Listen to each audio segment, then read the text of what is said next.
पहाड़े को ठंडो पानी सुन कती आहा मीठी बाणी।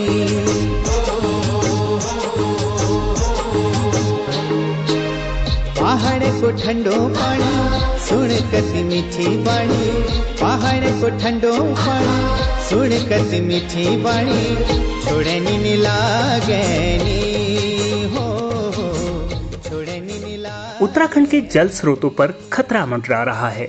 राज्य में 5,428 जल स्रोत खतरे में हैं, जिनमें से कई प्राकृतिक कारणों के बजाय मानवीय हस्तक्षेप के कारण सूख रहे हैं। नमस्कार दोस्तों, स्वागत है आपका रेडियो कुमाऊं वाणी में और मैं हूं आपका अपना रेडियो दोस्त बहादुर संगनवाल। जी हां, हमारी श्रृंखला पहाड़ों को ठंडो पानी के आज चौथे भाग में हम बात कर रहे हैं वाटर स्प्रिंग्स यानी कि छोटे छोटे जल स्रोतों पर। पहले भाग में हमने अपनी श्रृंखला के बारे में आपको बताया कि कैसे जलवायु परिवर्तन उत्तराखंड के जल स्रोतों पर संकट ला रहा है। दूसरे भाग में हमने बात की उन नदियों की जो भूमिगत जल से निकलती और बहती हैं और जीवनदायिनी नदियां पूरे कुमाऊं और गढ़वाल की हैं। और तीसरे भाग में हमने बात की उन नदियों की जो ग्लेशियरों से निकलती हैं और उन पर पड़ने वाले जलवायु परिवर्तन के असर को। आज के चौथे भाग में हम बात कर रहे हैं उन जल स्रोतों और नौलों की जो रिस कर पानी जल स्रोतों के रूप में आता है, जो हमारे पहाड़ के ज्यादातर घरों की प्यास बुझाता है, खेती के लिए महत्वपूर्ण है, बागवानी और पशुपालन का आधार है। तो आज अपने चौथे भाग में हम बात कर रहे हैं छोटे छोटे जल स्रोतों की, जो किसी गधेरे में, खेत में या जंगलों में भी ये देखने को मिलते हैं। तो दोस्तों, आइए बात करते हैं अपने इस चौथे भाग पर। सारा स्प्रिंग एंड रिवर रेजुएशन अथॉरिटी सारा की स्थापना की है। सारा की स्थापना उत्तराखंड सरकार ने इस उद्देश्य से की ताकि समझ सकें कि उत्तराखंड के जल स्रोतों पर किस तरह का असर जलवायु परिवर्तन का हो रहा है, उन पर क्या संकट हैं और कैसे उन जल स्रोतों को पुनः जीवित किया जा सकता है। इसमें सारा की रिपोर्ट बताती है कि उत्तराखंड के 5,428 जल स्रोत खतरे में हैं। चलिए आंकड़ों की मदद से समझते हैं। जल संकट का सबसे ज्यादा असर हल्द्वानी और नैनीताल के आसपास के क्षेत्रों में देखने को मिल रहा है, जहां पर 300 से ज्यादा जगहों पर जल के केंद्र सूख चुके हैं। उत्तराखंड के चमोली, पिथौरागढ़, अल्मोड़ा, बागेश्वर और नैनीताल के कुछ हिस्से में सबसे ज्यादा वाटर क्राइसिस है। इसमें गधेरों, धाराओं और झरने जैसे प्राकृतिक स्रोतों पर सबसे ज्यादा असर पड़ा है। वहीं नैनीताल की सुप्रसिद्ध नैनी झील और भीमताल झील को भी पिछले कई सालों से जल संकट का सामना करना पड़ रहा है। आइए बात करते हैं नौलों की। नौले विशेषकर कुमाऊं क्षेत्र में पाए जाने वाले एक प्राकृतिक जल का स्रोत होते हैं। नौले मुख्य रूप से पत्थरों से बने जलकुंड होते हैं, जहां पानी रिस कर आता है। पानी को सुरक्षित और साफ रखने के लिए अच्छे से ढका जाता है। इसके पीछे एक साइंस है। दरअसल ये प्रकृति के गुरुत्वाकर्षण के नियमों पर काम करता है, जहां पर किसी भी बिजली या पंपिंग सिस्टम का उपयोग नहीं किया जाता। कुमाऊं और गढ़वाल में नौलों को इतना पवित्र माना जाता है कि इनकी पूजा की जाती है। वर्तमान समय में ये सीमित रह गए हैं, जिस वजह से जल संकट जैसी समस्याओं का सामना और गहरा रहा है। दोस्तों, ये बात कर रहे हैं हम अपने उत्तराखंड के नौलों, जलधाराओं के बारे में। इसी क्रम में हम मिले वरिष्ठ पत्रकार और इको एंड एनर्जी टॉक्स नाम से अपना YouTube चैनल चला रहे हृदय जोशी जी से, और हमने उनके साथ विस्तृत चर्चा की। और जब हमने उनसे जाना कि जल स्रोतों पर जलवायु परिवर्तन का क्या असर पड़ रहा है, तो उन्होंने इस चर्चा के दौरान ये कहा। पहाड़ों पर जो पानी उपलब्ध है, जल उपलब्ध है, वो दो वजहों से, दो बहुत बड़े उसके पास जल संग्रह के स्रोत हैं। नंबर एक, पहाड़ों में हिमालयी क्षेत्र में जो ग्लेशियर हैं वो एक अविरल स्रोत लगातार दे रहे हैं नदियों को। नदियों में उनका पानी आ रहा है, लेकिन नदियों में ज्यादा बड़ी मात्रा में जो पानी आ रहा है वो उसके जलागम क्षेत्र से आ रहा है, यानी जंगल जो है और जो वेटलैंड नदियों में है, और वहां पर जो जलधाराएं बन रही हैं उससे बड़ी नदियों में पानी आ रहा है। पिछले कुछ वक्त में जैसे जैसे क्लाइमेट चेंज का असर, जलवायु परिवर्तन का असर बढ़ रहा है, ग्लेशियर पिघल रहे हैं, लेकिन वो एक लंबी प्रक्रिया है। हम एक साथ नहीं कह सकते कि वो चीज हो रही है, लेकिन वो एक बड़ा संकट हमारे सामने खड़ा हो रहा है। दूसरा, जंगलों की कटान बहुत तेजी से हो रहा है और जंगलों की क्वालिटी खराब हो रही है। तीसरा, फॉरेस्ट फायर बढ़ रही है, जंगलों में आग लग रही है।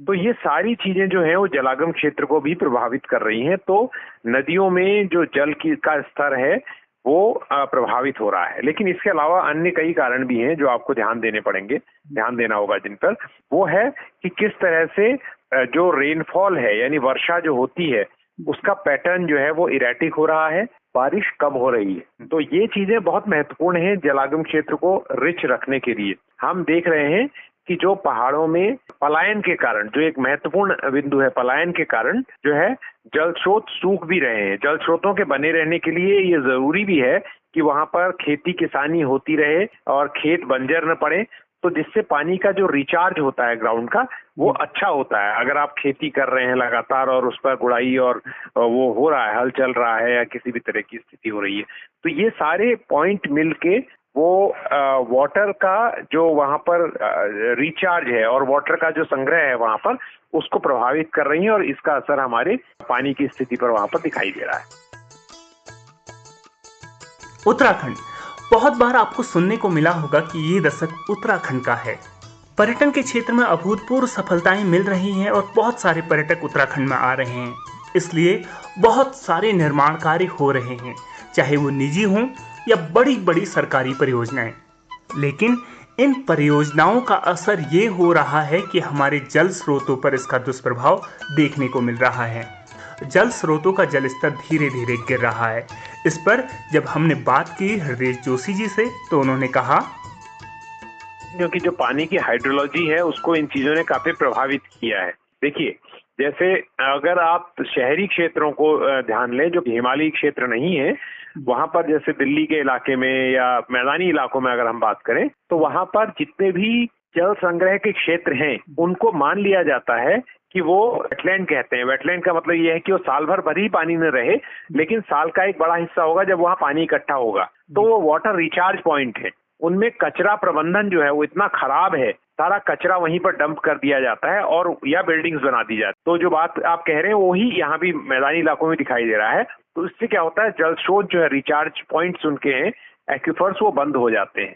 वैसा ही पहाड़ों में हो रहा है। आज अब आप अल्मोड़ा की फोटो खींचे और सैटेलाइट से 30 साल पुरानी फोटो को कंपेयर करें उसी जगह की, तो वहां पर बिल्डिंग्स बिल्कुल नहीं होंगी या बहुत कम होंगी। इसी तरह आप पिथौरागढ़ और नैनीताल और दूसरे भवाली, भीमताल, इन तमाम इलाकों का आप एक सैटेलाइट मैपिंग के जरिए देख सकते हैं कि वहां पर कितना निर्माण हो गया। तो वो सारी जगहों को अगर आप पाट देंगे तो पानी के स्रोत कहाँ बचेंगे?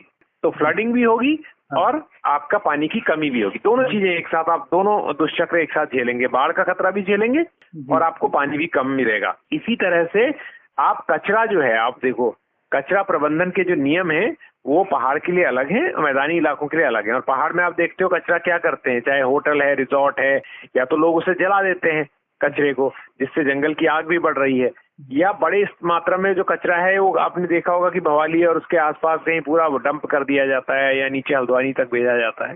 तो कचरा प्रबंधन और निर्माण और सड़कों का कटान निश्चित रूप से जल स्रोतों के कमजोर होने का और उनके विलुप्त होने का कारण है। हमें अपनी नदियों, इसके सिस्टम को समझना होगा।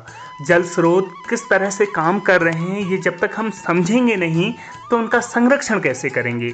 जोशी जी स्रोत से संगम तक की पद यात्रा में शामिल रहे। बहुत सारी यात्राओं को उन्होंने जल स्रोत से लेकर उन नदियों के सफर को जानने की कोशिश की। उन्होंने इस दौरान के कुछ अपने अनुभव हमारे साथ साझा किए।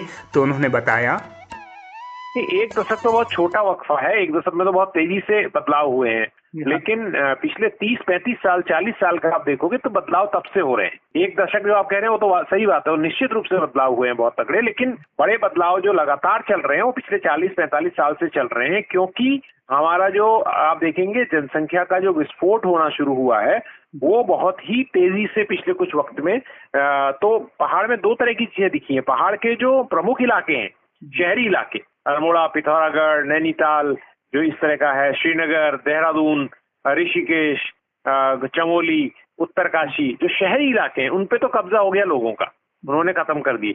और जो दूर दराज के गांव खाली हो गए, बंजर हो गए, जैसे पौड़ी के कई गांव, अल्मोड़ा के कई गांव, नैनीताल जिले के कई दूर दराज के गांव, तो वो जो गांव खाली हो गए वहां पर भी जल स्रोतों पर बहुत संकट आया है।